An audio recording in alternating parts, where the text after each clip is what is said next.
Hello បងប្អូនមានបងបងពូច្រើនដែលគាត់បានទិញ Rolex ដែល date ពីខ្ញុំទៅហើយភាគច្រើនគាត់អត់ចេះសេរីថ្ងៃទីសេរីថ្ងៃសប្តាហ៍និងសេរីម៉ោងព្រោះគាត់មានអារម្មណ៍ថាវាអត់ដឹងថាសេរីមិនហើយមានបងប្អូនខ្លះទៀតដែលគាត់ធ្លាប់មាននាឡិកា date នឹងហើយគាត់ជាក់ស្ដែងអត់បានទិញពីខ្ញុំទេក៏គាត់មានឆាតមកសួរមកអីដែរដូច្នេះហើយដល់ខ្ញុំឃើញអញ្ចឹងក៏ខ្ញុំសម្រេចចិត្តថា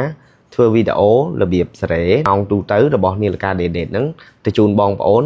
ទុកគ្រាន់ជាចំណេះដឹងសម្រាប់បងប្អូនណាដែលអត់ទាន់មាននាឡិកាក្តីក៏យើងអាចមើលបានមួយគ្នាដើម្បីទុកជាចំណេះដឹងទូទៅថ្ងៃក្រោយមាននាឡិកាសេរីបានហ្មងតោះទៅមើលបងប្អូនគ្នាទី1យើងត្រូវដឹងថាមុខងាររបស់នាឡិកានេះមានអីគេខ្លះ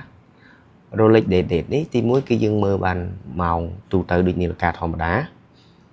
ទី2គឺយើងអាចមើលបានថ្ងៃទីពីថ្ងៃ1រហូតដល់ថ្ងៃទី31ទី3គឺយើងអាចមើលបានថ្ងៃនៃសប្តាហ៍អញ្ចឹងបញ្ជាក់ឡើងវិញទី3យើងអាចមើលបានថ្ងៃនៃសប្តាហ៍បានថ្ងៃច័ន្ទគៀពុធពហុសុក្រសៅរ៍អាទិត្យណាអញ្ចឹងដើម្បីឲ្យសេរីនាឡិកានឹងបានទី1វាក៏ដូចជានាឡិកា Rolex ទូទៅដែរបងប្អូនមួត្រង់ចំណុចនេះយើងដើម្បីយើងមួចុះក្រោមដើម្បីបើក lock វាសិនអញ្ចឹងយើងមួចុះអញ្ចឹងបើសិនជាយើងមានអារម្មណ៍ថាវាតឹងដល់បងមួចុះមកក្រោមគឺអត់មានបញ្ហាទេគឺមិនបាច់ភ័យខ្លាចដាច់ខ្លាចរបូតអីទេអត់ដាច់ទេយើងមួអញ្ចឹងណាអញ្ចឹងពេលដែលវាលោតចេញពឹកមកគឺបានន័យថាវារបូតចេញពីseal ឬក៏គេហៅប្រព័ន្ធការពារជំរាបទឹកហើយអញ្ចឹងដើម្បីឲ្យសេរី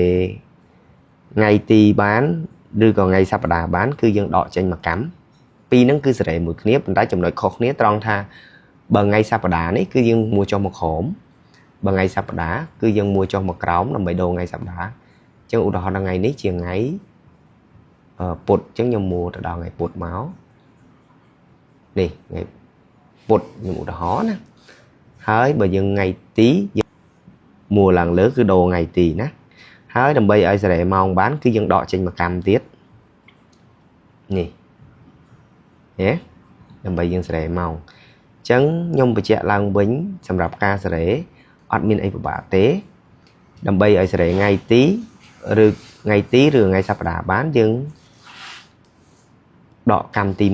1យើងមួចុះមកក្រោមគឺសេរីថ្ងៃសប្តាហ៍យើងមួឡើងមកលើគឺសេរីថ្ងៃទីអញ្ចឹងសម្រាប់វីដេអូការសេរីរបស់នាឡិកានេះមានប៉ុណ្ណឹងហើយពេលបងប្អូនសេរីម៉ោងសេរីថ្ងៃទីហើយអស់បងប្អូនរុញអឹបចូលហើយយើងមួបិទវិញហើយការមួរបស់យើងកុំឲ្យតឹងខ្លាំងពេកមកល្មមដៃបានហើយព្រោះដោយសារតឹងខ្លាំងពេក